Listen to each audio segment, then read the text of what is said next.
হরে কৃষ্ণ। কেমন আছো সবাই? আশা করি সবাই ভালো আছো। আরও একটা ব্লগে তোমাদের স্বাগত। তো চলো বন্ধুরা, এখন আমি ঘরটা গুছিয়ে নিই। তো দেখো, আমি এখন ঘর গুছাতে চলে এসেছি। গুছাবো মানে এখন পরিষ্কার করব। এই যে খাটটা পরিষ্কার করে নিচ্ছি, বিছানা ঝেড়ে সব পরিষ্কার করে নেব।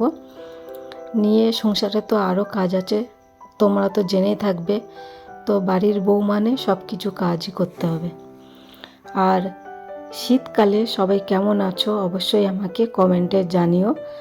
আর শীতকাল মানে বাড়ির বউদের শীত লাগেই না, ঠান্ডা লাগেই না। আর সবাই সবাই বলে ঠান্ডা লাগে ঠান্ডা লাগে, বাড়ির বাকি লোক তাদের সবাই ঠান্ডা লাগতে আছে, কিন্তু বাড়ির বউয়ের কখনো ঠান্ডা লাগতে নেই। সেই জন্য সবাই ঠান্ডা লাগে, কিন্তু বাড়ির বউয়ের কখনো ঠান্ডা লাগে না।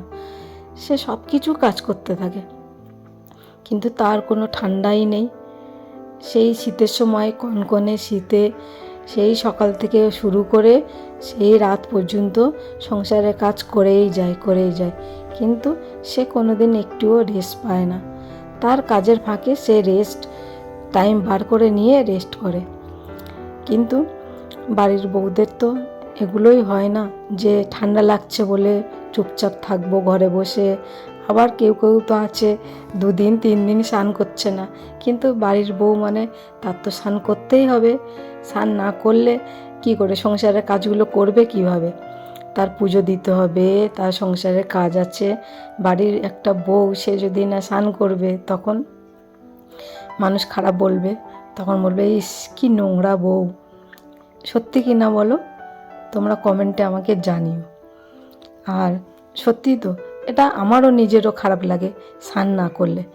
একটা বাড়ির বউ স্নান না করলে কেমন লাগে? আমার তো খুব বিচ্ছিরি ব্যাপার লাগে। তো দেখো, কথা বলতে বলতে আমি কাজ সেরে নিচ্ছি। দেখো, ওদিকে খাটটা পরিষ্কার করে নিয়েছি, আর এদিকে ড্রেসিং টেবিলটা পরিষ্কার করে নিচ্ছি। তো দেখো, আর 2 দিন পরে পরে ঘরে না ধুলো জমে যাচ্ছে। তো আমাদের ঘরটা একটু ভিতরের দিকে, তাও ধুলো জমে যাচ্ছে এত পরিমাণে। তো সেই জন্য 2 দিন পরে পরে পরিষ্কার করতে হয়। আর যদি কিছুদিন ফেলে রাখবো তাহলে অনেকটা ময়লা পড়ে যাবে, তখন ধুলো জমে গেলে পরিষ্কার করতে খুব কষ্ট হয়। আর তোমরা দেখেছো কি, বুঝতে পেরেছো কি জানি না, দেখছো তো ধুলো ঝাড়ছি মানে আমার শুধু হাঁচি হচ্ছে। মানে আমার ঠান্ডার মানে খুব ধাত। ঠান্ডা লাগলে এত পরিমাণে হাঁচি হয় কি বলবো। এই যে ঝাড় দিচ্ছি, ধুলো উঠছে না, এইগুলো উড়লেই আমার সঙ্গে সঙ্গে হাঁচি হবে, আর নাক দিয়ে জল আসা শুরু হয়ে যাবে। তো তোমাদের কাদের কাদের এরকমই হয় আমাকে কমেন্টে জানিও। তো চলো, অনেক কথা বলে নিয়েছি। এ দেখো, এখন ঝাড় দিয়ে নিচ্ছি, নিয়ে ঘর মুছে এই ঘরটা পুরো পরিষ্কার করে নেব। নিয়ে তারপরে আরও অনেক কাজ আছে, সংসারের তো কত কাজ তোমরা তো জানো। তো দেখো, এখন গুছিয়ে নিয়েছি পরিষ্কার করে। এই দেখো, ঘর গুছানো থাকলে, পরিষ্কার থাকলে সুন্দর লাগে দেখতে, বলো? দেখো এখন কত সুন্দর লাগছে। তারপরে চলে আসলাম বাসন মাজতে। তো বাসনগুলো মেজে নিয়ে এখনও অনেক কাজ আছে। তো বাসন মাজবো, ওইদিকে আরেকটা ঘর আছে, সেই ঘরে ঝাড় দিয়ে পরিষ্কার করে তারপরে ঘর মুছে তারপরে যাব স্নান করতে। মানে সকালের কাজটা যেন অনেকটা সময় ধরে করতে হয়, অনেকটা টাইম লেগে যায়। তারপরে কি সারাদিন কাজ করে নিয়ে খাওয়া দাওয়া সেরে সেই রাতের দিকে একটু রেস্ট পাওয়া যায়। তবে আমাদের দাদাভাই কিন্তু আমার সব সময় কাজে হেল্প করে দেয়। আমার ঠান্ডা লাগলে, তারপরে আমার সকালে উঠলে এত পরিমাণে হাঁচি হয়, ঠান্ডা লাগে, শ্বাসকষ্ট হয়, কিন্তু ও আমার কিন্তু অনেক কাজ করে দেয়। এটা কিন্তু যে করে দেয় তাকে তো খারাপ বলা যাবে না, সে আমার সব কাজ করে দেয়। এটা কিন্তু আমি না বলবো না, সত্যি আমার সব কিছু করে দেয়। তো দেখো, এরকমই নিজের মানুষটা যদি পাশে থাকে, নিজেকে হেল্প করে দেয়, সেটা অনেক খুশি লাগে, অনেক শান্তি লাগে। তো চলো, এখন আমি বাসন মেজে নিচ্ছি। তো আমার তো অনেক কিছু হেল্প করেও দেয়, আর তারপরে ওরও তো কাজ থাকে না, তো সেই জন্য ওরও কাজে চলে যেতে হয়, আমার কাজে হেল্প করতে গেলে ওরও কাজ বন্ধ হয়ে যাবে। তো সেই জন্যে আমার ঠান্ডা লাগুক যাই হোক তবু আমি করি, করে কি ওষুধ খেয়ে নিতে হবে। তো চলো বাসন মেজে এখন গুছিয়ে নিলাম, নিয়ে এখন চান করতে যাব। তো চান করে চলে এসেছি, তিলক করে রেডি হয়ে চলে এসেছি এখন আমার গোপাল সোনাদের ঘরে। তো গোপাল সোনাদের ঘুম থেকে তুলে নিলাম, নিয়ে ওদের বিছানাটা গুছিয়ে দিলাম, গুছিয়ে রেখে দিলাম। আর এদিকে আমি ওদের চানের জন্য জল রেডি করে নিচ্ছি। এই দেখো একটু অগুরু, তুলসী পাতা, ফুল দিয়ে জলটাকে রেডি করে নিলাম, নিয়ে ওদেরকে এখন স্নান করিয়ে দেব।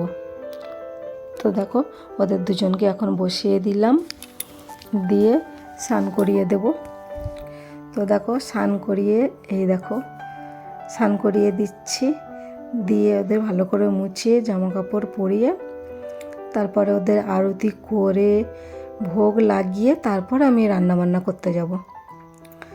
তো এই দেখো এখন স্নান করানো হয়ে গেছে, মুছিয়ে দিয়েছি আর জামা কাপড় এখন পরিয়ে দিচ্ছি। এখন তো ঠান্ডা, সেই জন্যে উলের ড্রেস পরাচ্ছি। তো এই দেখো, তো এই উলের ড্রেসটা কেমন লাগছে অবশ্যই কমেন্ট করে জানিও। তো এগুলো সব আমি আগের বছরে সব একটা একটা করে, মানে যবে থেকে আমাদের বাড়িতে আমার গোপাল সোনা এসেছে তখন থেকে একটা একটা করে বানিয়েছি, যে কটা বানাতে পেরেছি। তো এই দেখো এগুলো সব আমি বানিয়েছি। তো কেমন লাগছে অবশ্যই কমেন্টে জানিও।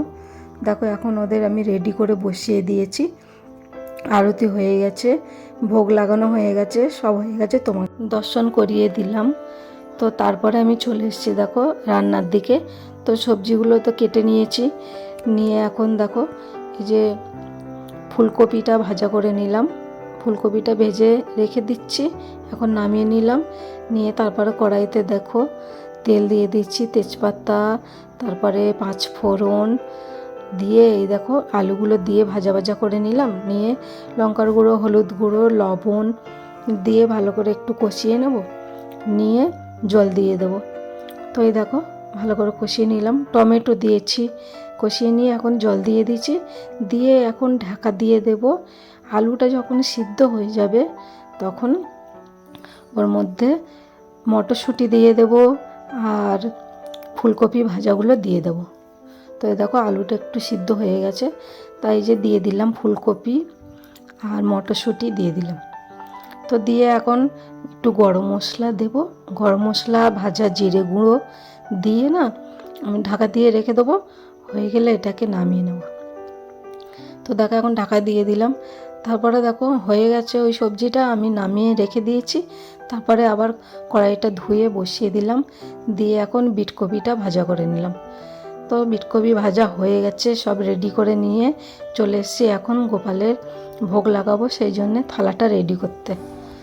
তো রেডি করে নিয়ে এখন যাব ভোগ লাগাতে। এ দেখো, তো দেখো অন্নটা বেড়ে নিয়েছি, আর এদিকে বাটিতে ফুলকপি, আলু, মটরশুঁটি দিয়ে সবজিটা দিয়ে দিলাম, আর এই সাইডে এই যে বিটকপি ভাজা দিয়ে দিলাম, আর এদিকে জলের গ্লাস দিয়ে দিলাম।